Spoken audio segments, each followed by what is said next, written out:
This time, high-capacity guns with iron sights. It's the Limited National Championship. Plus, the best in the sport compete in Tennessee Bullseye. And a new competition is now open for the pistol caliber carbine. This is Shooting USA, reporting the stories of America's shooting sports.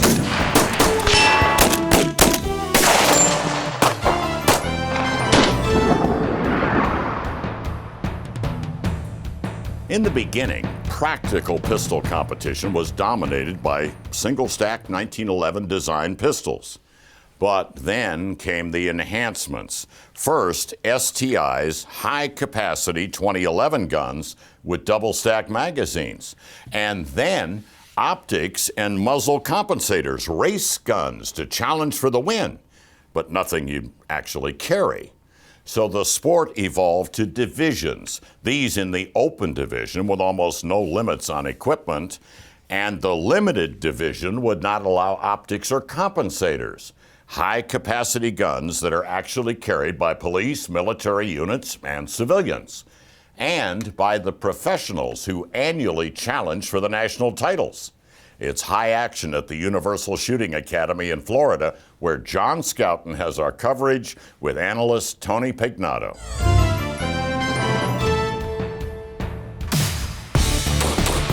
Going fast with iron sights is what the USPSA's STI Limited Nationals is all about. This is about as fast as we can go without putting a dot or a comp on the gun. That's why STI takes the title sponsor position here. USPSA does a lot for the sport. The shooters of all levels help to grow the sport. They're here supporting us.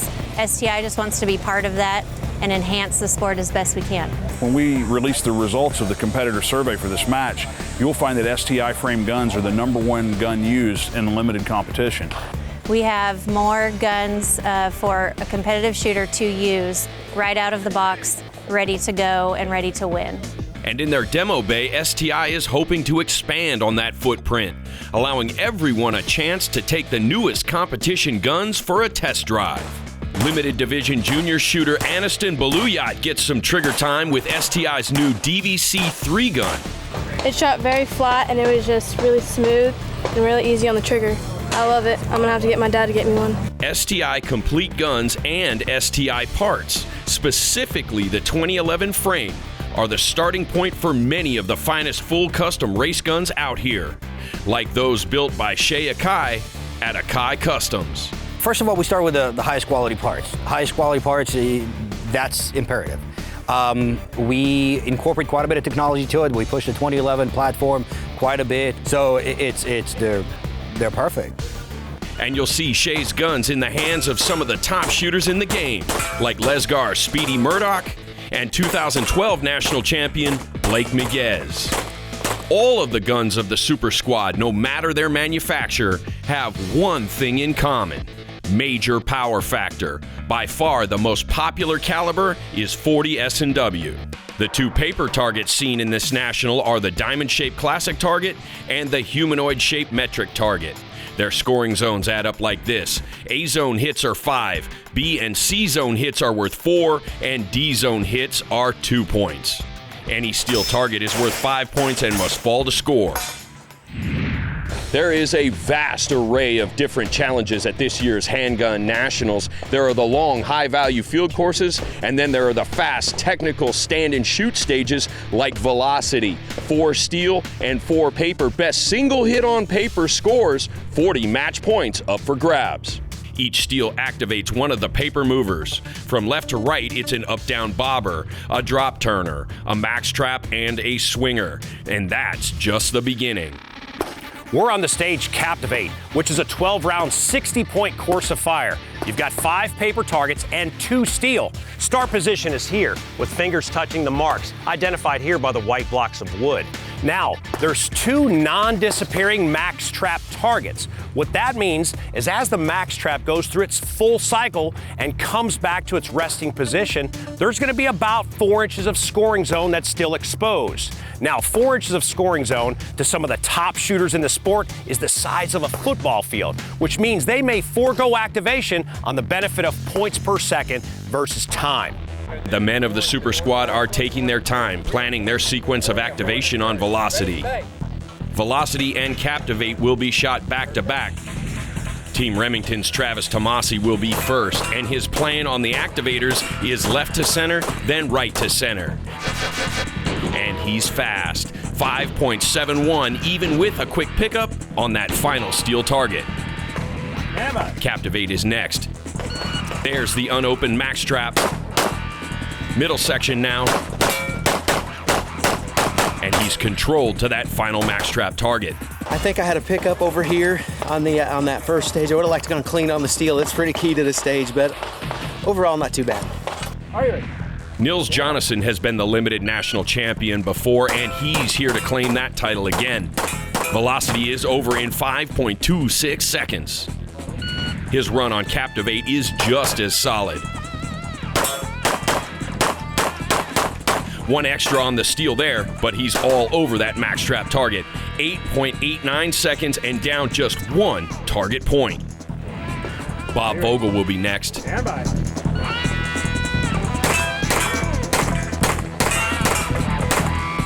That's as fast as it can be done. 1-for-1 shooting and down just one target point. Now it's Captivate. On the start, he's got extras on that unopened max strap.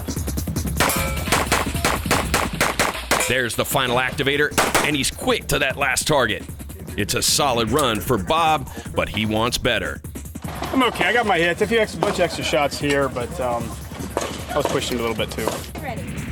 The shooter with the best combined scores for Velocity and Captivate will be the USAMU's Jacob Hetherington.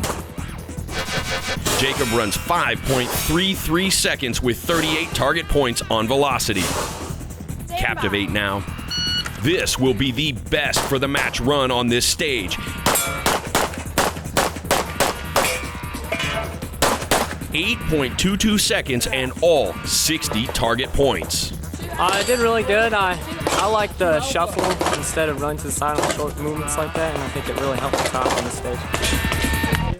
Now here are the combined results from the two stages, and you can see that Jacob Hetherington has a slight lead over the others. It's true, but this match is far from over on these two quick stages. The front runners, however, have put the rest of the squad on notice. It's going to be a fight for every match point. And we've got more coming up from the STI Limited Nationals next. Introducing the M&P M2.0 by Smith & Wesson, enhanced for complete shootability. Featuring a new aggressive grip texture, the famous M&P Optimal Grip Angle, 4 interchangeable palm swell grips for nearly any hand size, a light, crisp trigger with a clear tactile reset. Everything you love about the M&P pistol made even better. The new M&P M2.0, advanced by design. Shooting USA is brought to you by the M&P by Smith & Wesson, advanced by design.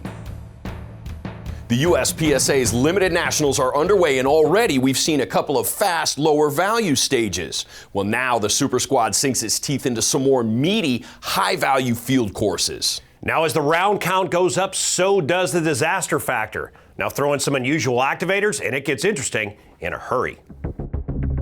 The stage, volcanic. 155-point field course of fire, 14 paper, and 3 steel. There are 2 swingers activated by bowling balls in tracks. The trick is, on the start, the gun is unloaded and all of the magazines are on the table. Shooters will have to work out how to gather the magazines and when to perform the one required reload to finish this course of fire.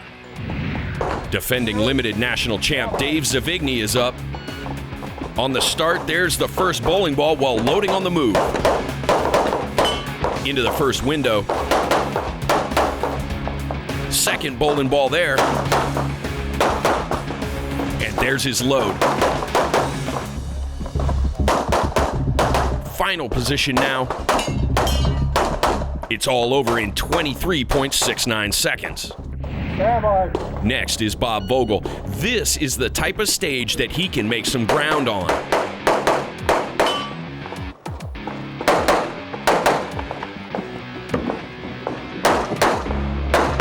There's his load.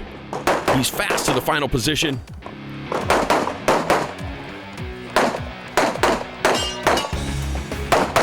The last one flies at 22.68, and Bob likes it. I'm good with that. Good with that. Volcanic is the type of stage that favors the faster moving shooter. And that's Nils Jonasson. He's quick to the first position.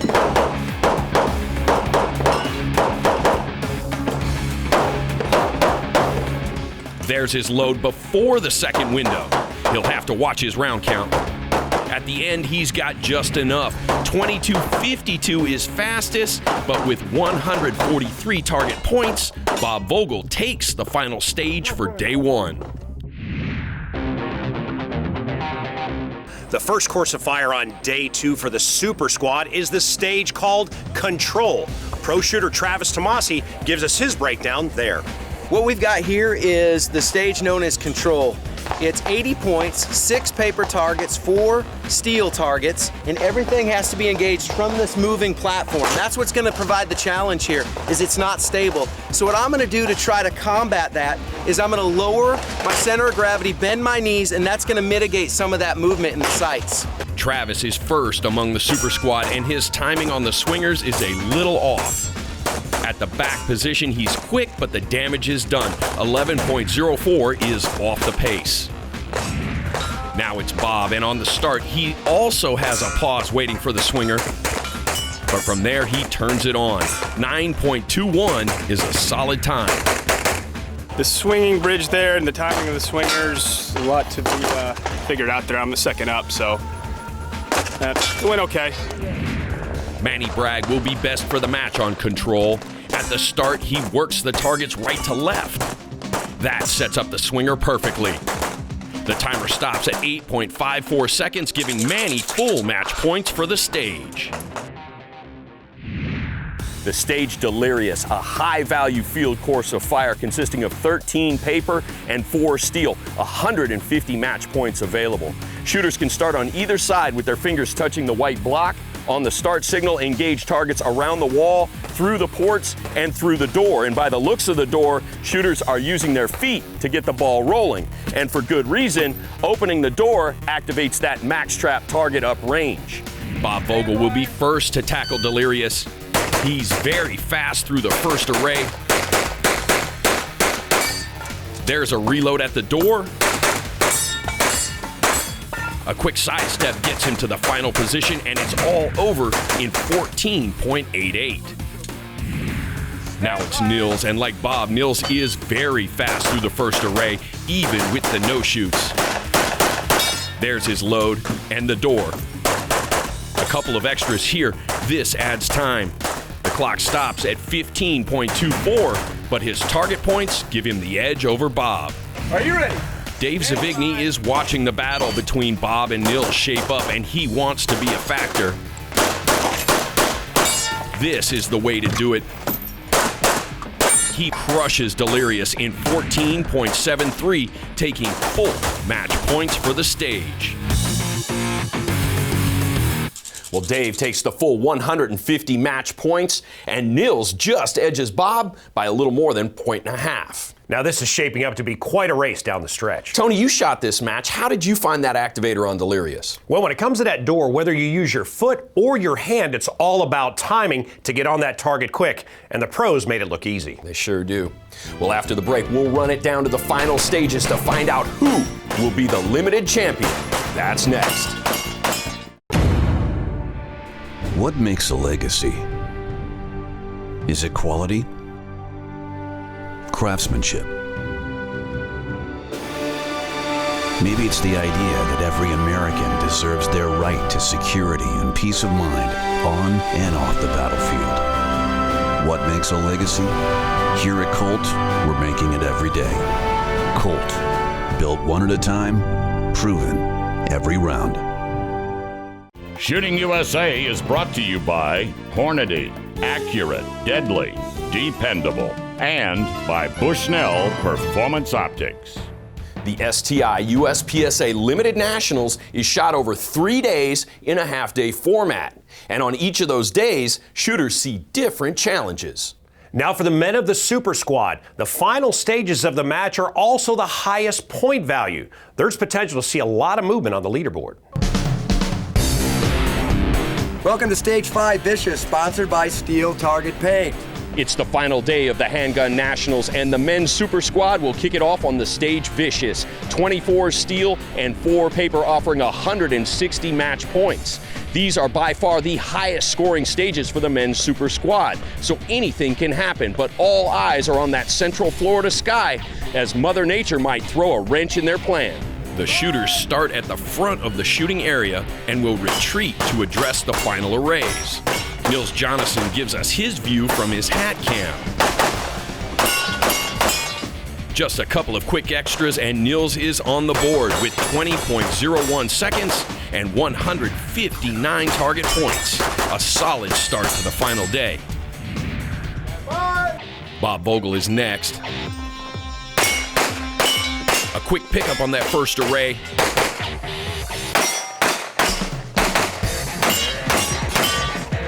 There's his load on the run. That's the way to finish the stage. 19.66 and all 160 target points is best so far. Big danger on this is running out of ammo. You got 16 and 16, so if you got more than about 3 or 4 extra shots in the front or the back, you're gonna go empty. Now it's Dave Zavigny. His speed on the trigger and on his feet will pay dividends on this stage.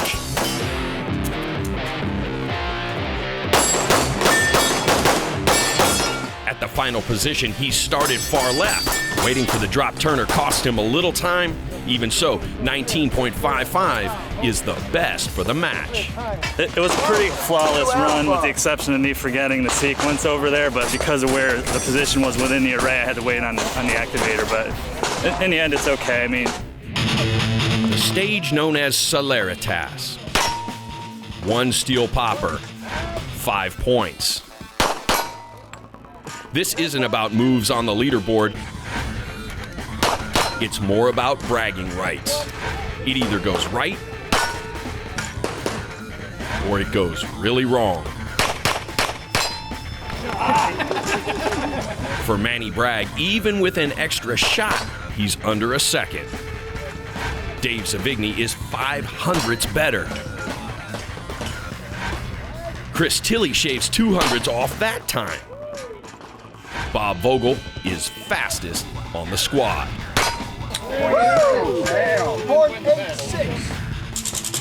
With the final stage looming, Nils Jonasson has an 8-point lead on Bob.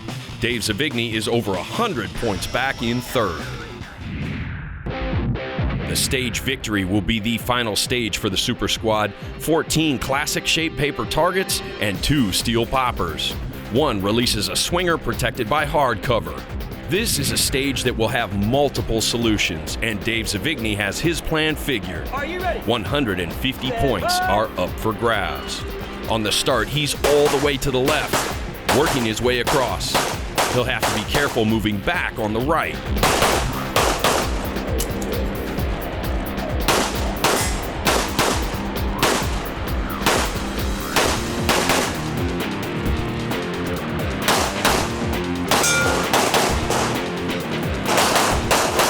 .53 and 137 target points is solid. Now it's Bob Vogel. On the start, he's going right. There's the steel that starts the swinger, but he's left it. Now he's all the way left.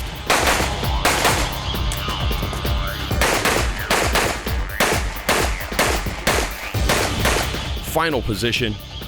There's the shots on the swinger. 23, 83, and 130 target points is not what he'd hoped for. Are you ready? Nils Jonasson has just seen Bob's plan. On the start signal, it looks like he's following suit.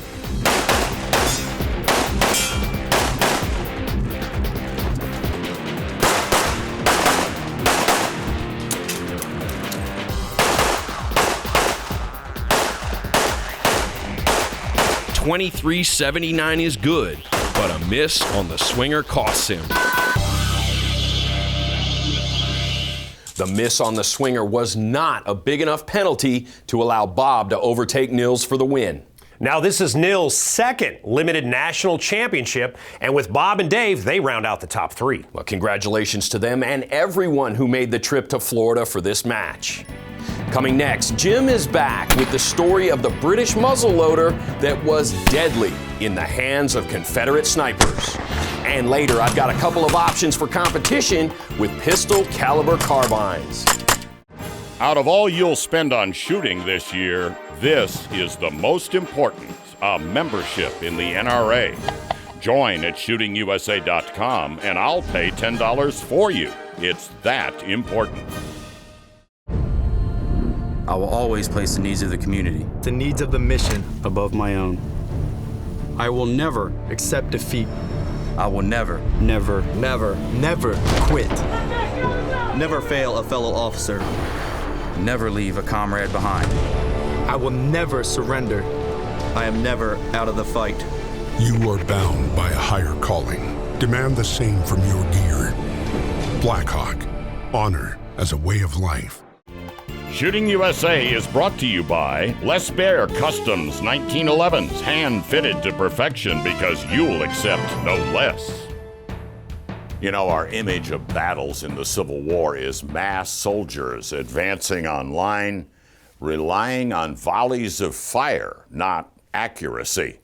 Infantry muzzleloaders were highly inaccurate, but that can't be said of every firearm in the Civil War. One British rifle imported by the South was so highly accurate, it introduced long-range sniping to the battlefield. It is now one of history's guns.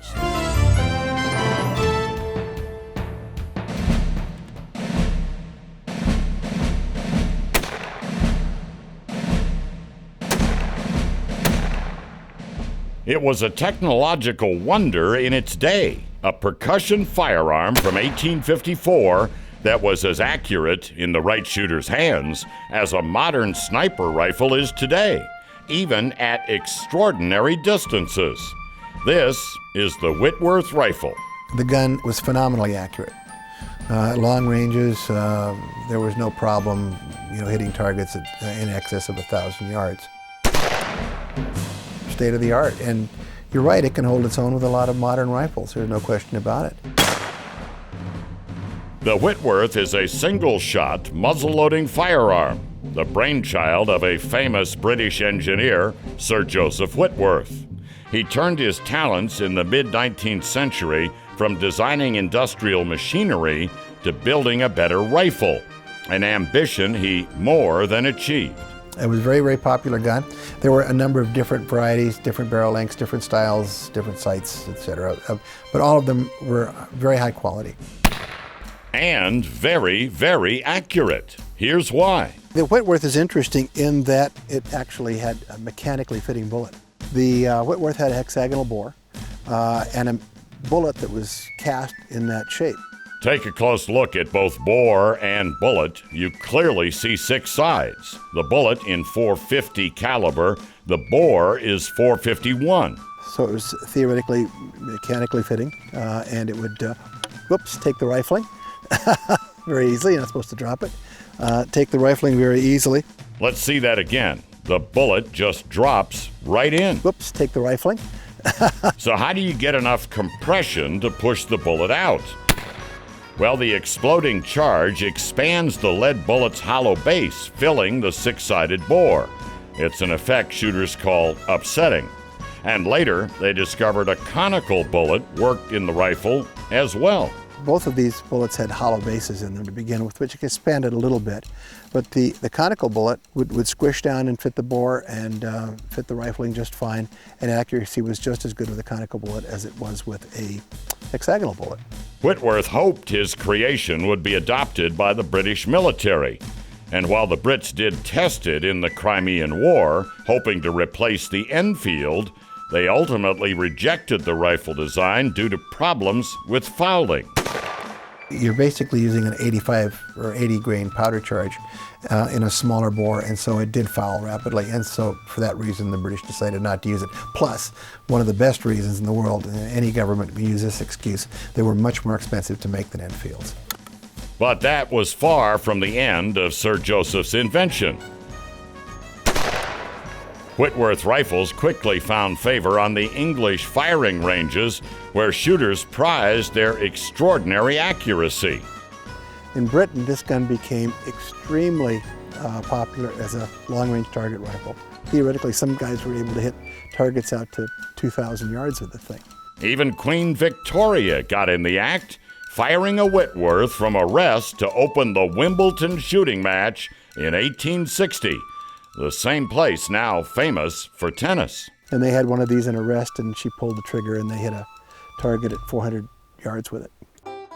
But the Whitworth won its greatest notoriety during the American Civil War.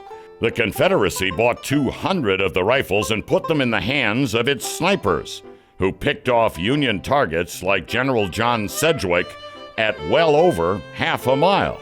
Sedgwick said, well, don't worry, boys. They couldn't hit an elephant at that distance. Those were his last words. He got a bullet right through the head.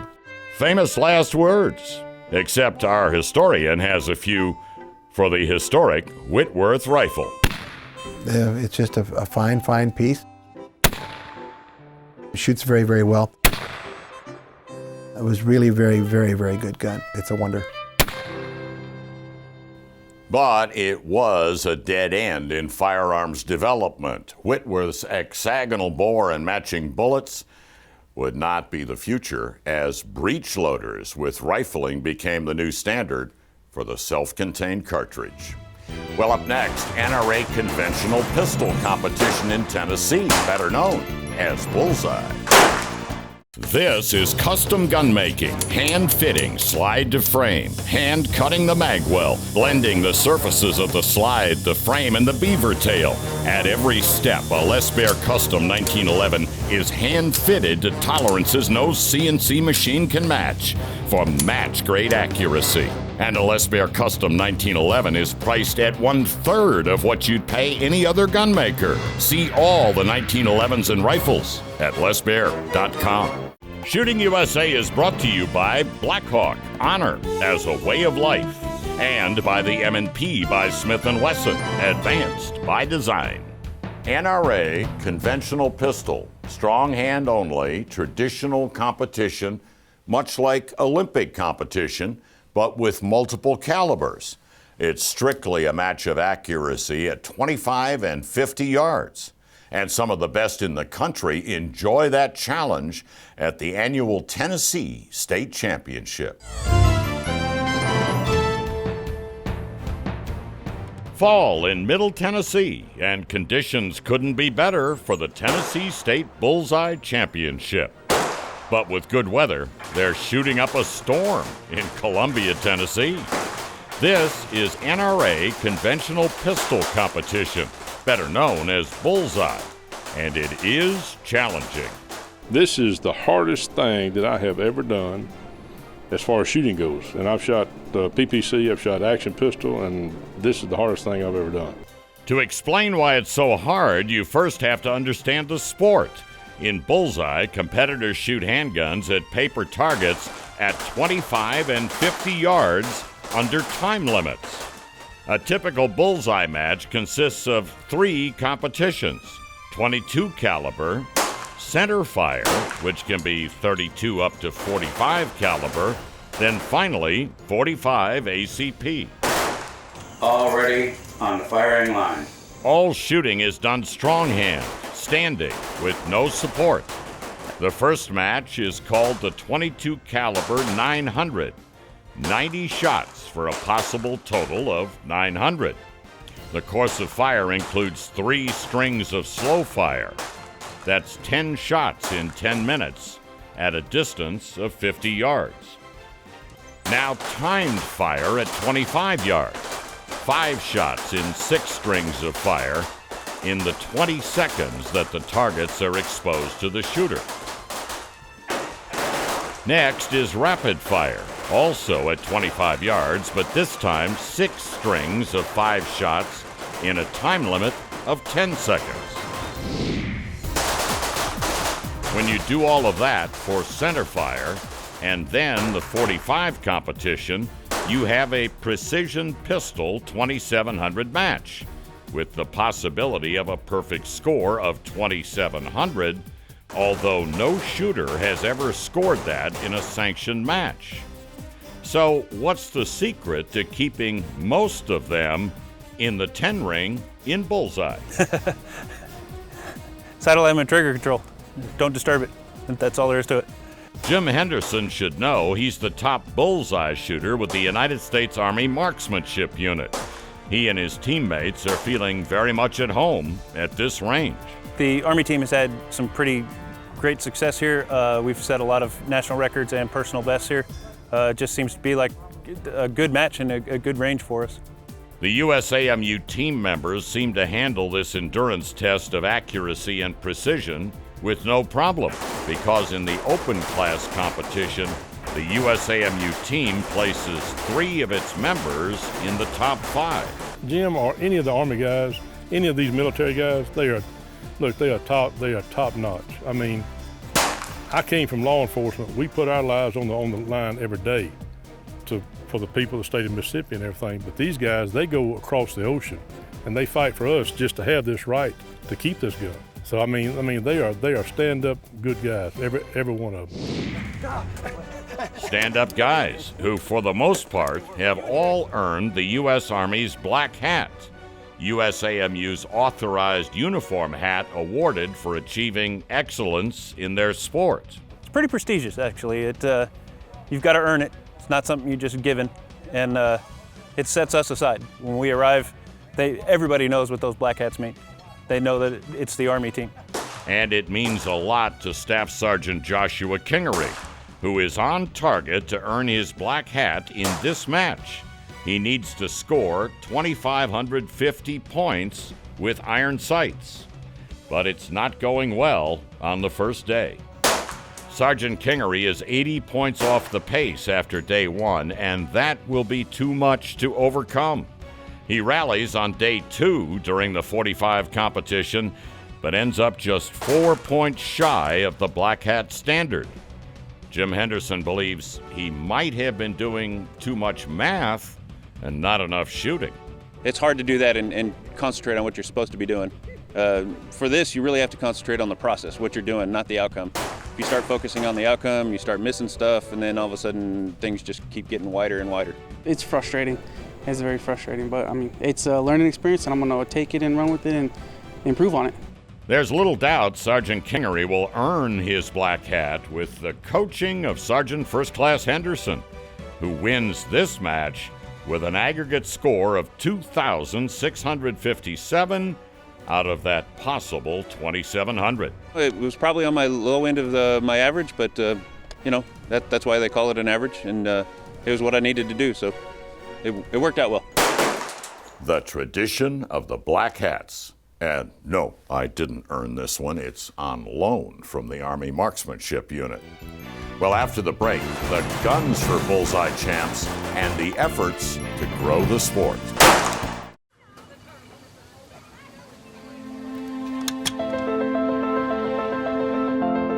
Day after day, it's there. It's ready for when you need it the most.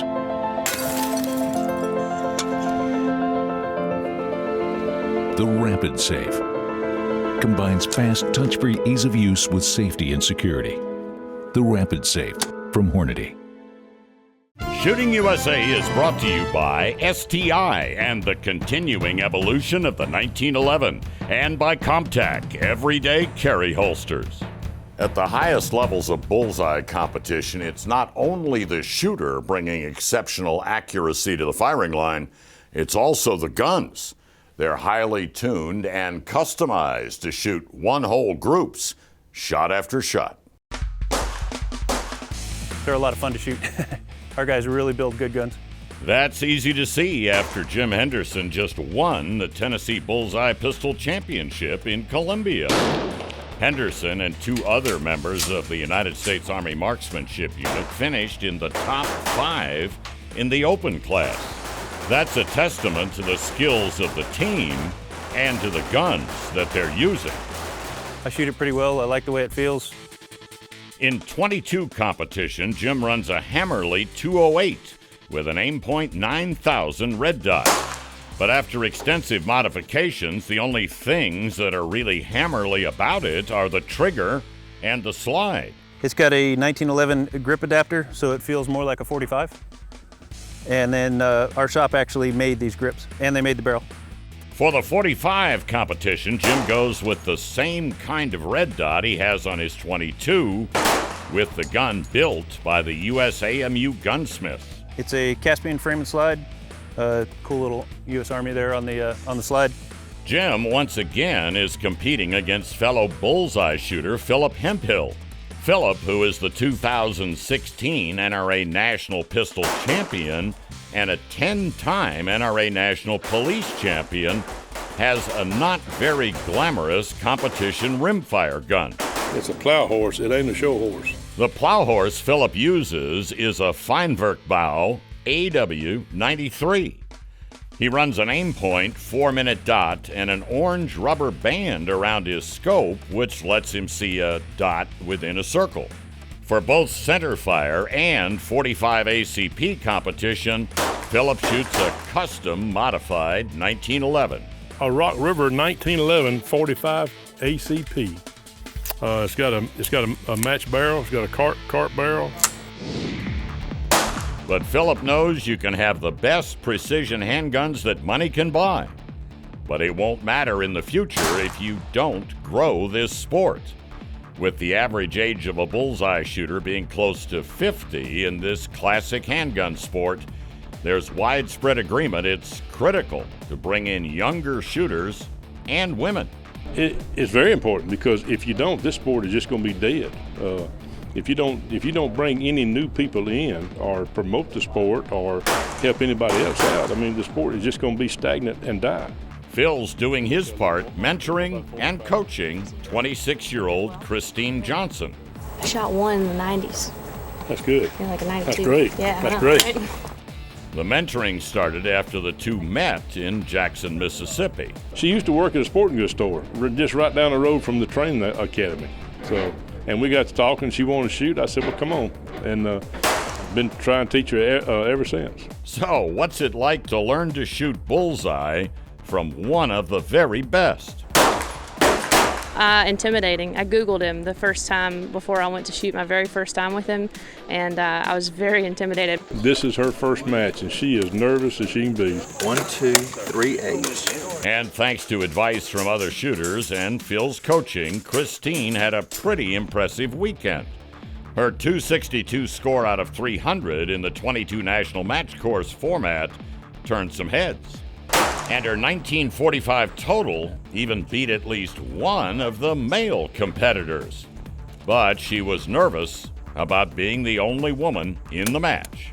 At times, but everyone's been super nice. This is a men's industry, but everyone has been way inviting and excited that I'm here and more than happy to help me at any time. So I'm very thankful for that.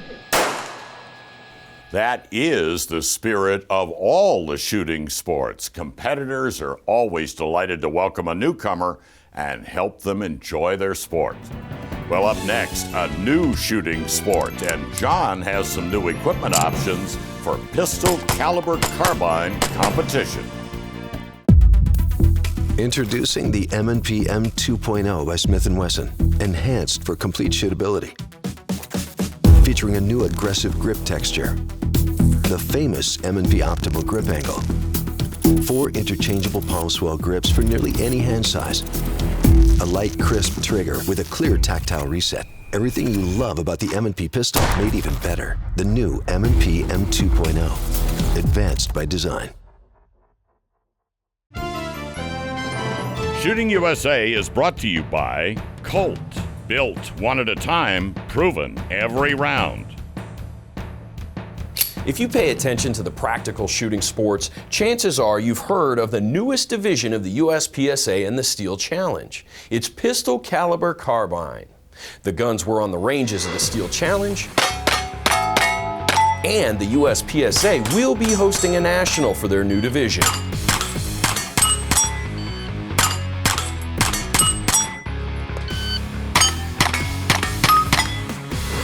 With that in mind, I've got a couple of options to compete in the division. The first is from JRC. This is their M&P model in 40 cal. The M&P designation means that it will accept the Smith & Wesson M&P pattern magazines, and I ordered it in 40 cal so it will work with the mags I have built up for my M&P Pro 5-inch. The JRC has a 17-inch barrel with thread protector, quad rail, free-floated forend, and 6-position M4 style adjustable stock. Also notable, this gun is fully ambidextrous. This ejector plate and bolt handle are easily swapped to the other side to make this gun left-hander friendly. The fire controls are all AR and easily upgraded with other AR compatible parts. The other option I have is from JP Rifles. This is the GMR 13 in 9mm. And like everything that has the JP Rifles name on it, this carbine is full-on race ready. It's designed to accept the Glock 17 pattern magazines. JP was kind enough to send along a couple 30-rounders. The 14.5-inch Super Match barrel has the pinned and welded comp, so it's exactly 16 inches and therefore not an SBR. The MK3 forend is lightweight and reveals the JP thermal dissipator that will help keep the barrel cool when the volume of fire goes through the roof. The upgraded upper receiver has the left side charge handle. The AR charge handle is present also. The fire controls are the JP Enhanced Reliability System, and the trigger is the JP Armageddon Gear roller face. Today is an exciting day that I've been waiting anxiously for. We're headed to the range to get some rounds through both of these carbines.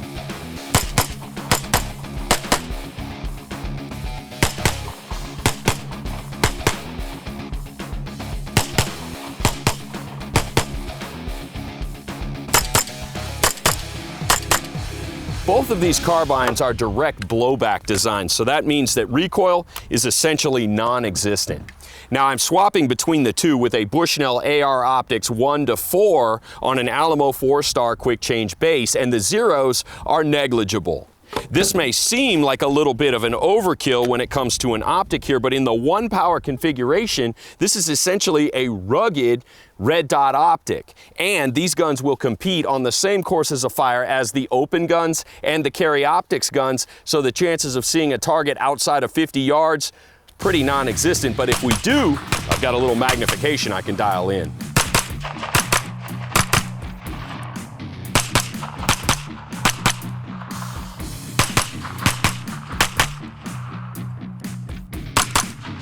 Well, these are two different options for the pistol caliber carbine, and as you would imagine, two very different price tags. The JP GMR 13 starts about $1,500. Optioned out like this, you're looking at about $2,200. The JRC M&P, a little over $750. But coming next, Julie Golub shows us how to carry from a purse. Out of all you'll spend on shooting this year, this is the most important. A membership in the NRA. Join at shootingusa.com and I'll pay $10 for you. It's that important. On March 29, 1911, the Armed Forces adopted a pistol that would change the world. For decades to come, men and women relied on the most trusted pistol in history as they fought the toughest battles to protect our freedom. Today, we celebrate another great victory. Introducing the all-new Colt competition pistol. Designed for heroes, created for champions. We didn't just make history, we're still making it. Shooting USA is brought to you by Les Baer Customs 1911s, hand-fitted to perfection because you'll accept no less. There are pros and cons in every concealed carry method, but if you cannot carry on your person, a bag is your next best option. Well, Smith & Wesson team captain Julie Golub is about to show us her tips for concealing a carry gun in a purse. Ladies, this one's for you.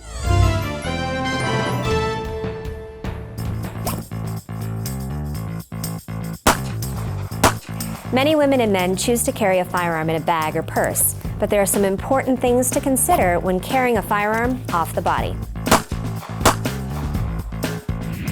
Ladies, you'll be happy to hear you have more options than ever to choose from budget options to high-quality, high-end purses. You want to think about how that style is going to reflect not only your personal style, but also how you want to carry your firearm. Remember, this piece of fashion has function. First, it's best to choose a handbag that's designed for concealed carry, like this one. You'll notice that it has zippers on both the left and right side, so you can access it with either hand. This purse also has a holster with Velcro on it, so that you can place your firearm exactly where you want it to, so you can access it easily and quickly. Now, the only thing that goes in this compartment is your firearm, and that's very important. It's why we choose purses that are designed for concealed carry. For example, you don't want to place your firearm in the main compartment because you'll have to dig for it, or it could get caught up in things, and it's just not going to be fast and easy for you. With purse carry, consistency is key, and you want to make sure that you carry the purse on the same shoulder every single time. And this makes it so that you can access it with your firing hand when you need it.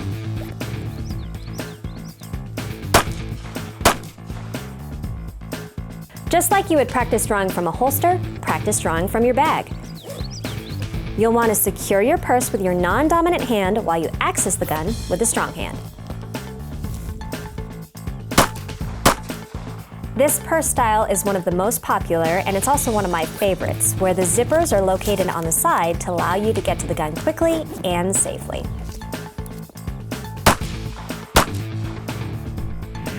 Finally, this last tip is an extremely important one. If you choose to carry in a purse, it's very important that you keep it with you. That means no dumping it in a shopping cart or placing it on the back of a chair. You need to make sure that you secure your purse either on your shoulder or in between your feet to make sure that you have access to it and others don't. Remember these tips when you're carrying in a purse, and guys, if you carry in a backpack or a briefcase, the same rules apply.